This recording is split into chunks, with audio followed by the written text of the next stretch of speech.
Hello, everyone. This is our vitamins and minerals project, and we are doing it on the mineral manganese. So, starting off with the table of contents, we're going to introduce the mineral manganese, followed by functions, values, absorption, deficiency, and toxicity. So, I'm Grace, and I'm going to be talking to you about the introduction part of the slides, which is the biological label. It is an essential trace mineral, which means that our body needs it from food sources. We cannot make it on our own. Trace means that we only need it in small amounts to fulfill. And it first was isolated in the 1770s, and it is found mostly in bones, liver, kidneys, and pancreas. And because it is a coenzyme, it does work with other parts of the enzymes. It assists enzymes in building bones, keeping immune and reproductive systems running smoothly. It also helps enzymes break down carbs, proteins, and cholesterol. And it works with vitamin K to assist wound healing by clotting blood. Hi, my name is Isabella, and the recommended dietary allowance for adults 19 plus is 2.3 milligrams per day for men, 1.8 milligrams per day for women, 2.0 milligrams per day for pregnant women, and 2.6 milligrams per day for lactating women. A recipe for a parfait that meets the recommended daily allowance is 1 cup of low-fat vanilla yogurt, which is 0.2 milligrams of manganese, 1 cup of fresh pineapples, which is 1.8 milligrams, and one medium-sized banana in slices, which is 0.3 milligrams. This equates to 2.3 milligrams, the minimum recommended daily allowance for adults, 90 plus for men, and over the minimum for women.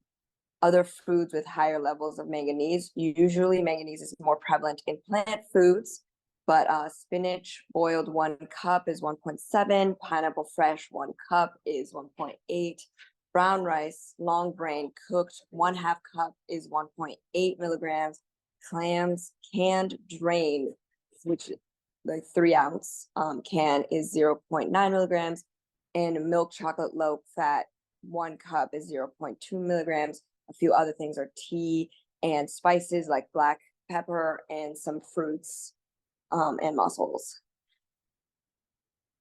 The upper limit for all adults is 19 plus.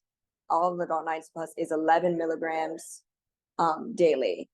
I'm Aiden, and I'm going to be talking about the absorption of manganese. So the mechanism of absorption is active transport in the small intestine. And in some cases, when manganese content in the body is extremely high, it can be absorbed through diffusion. Very little manganese remains free after absorption. It binds to many different glycoproteins, and ultimately it is taken up by the liver. Very little manganese that is ingested is actually absorbed by the body. Humans only absorb between 1 to 5% of manganese, and more than 90% is excreted in the bile.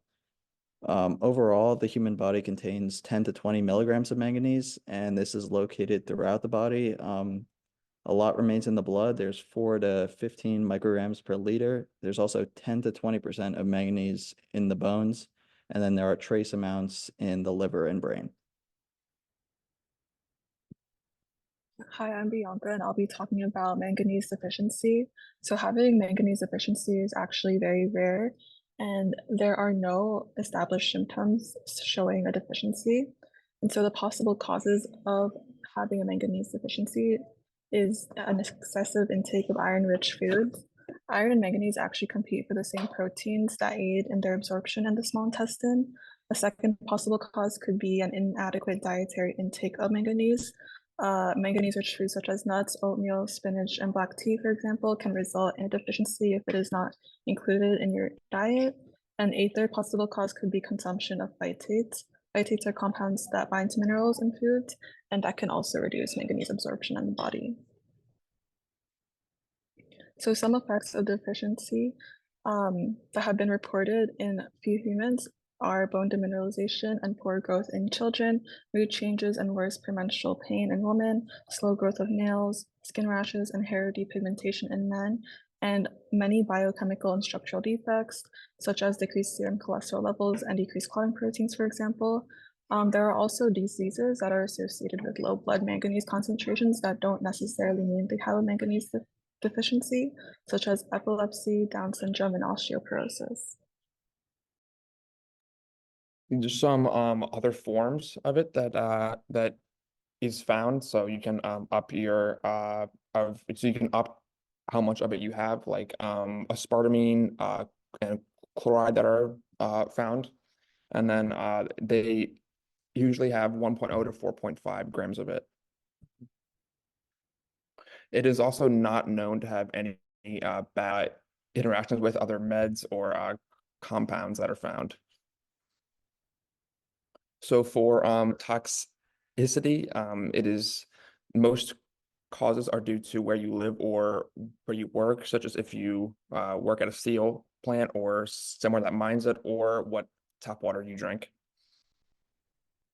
And then these can cause things like spasms and tremors in your hands, feet, legs, and arms, which can cause you to have a hard time trying to walk.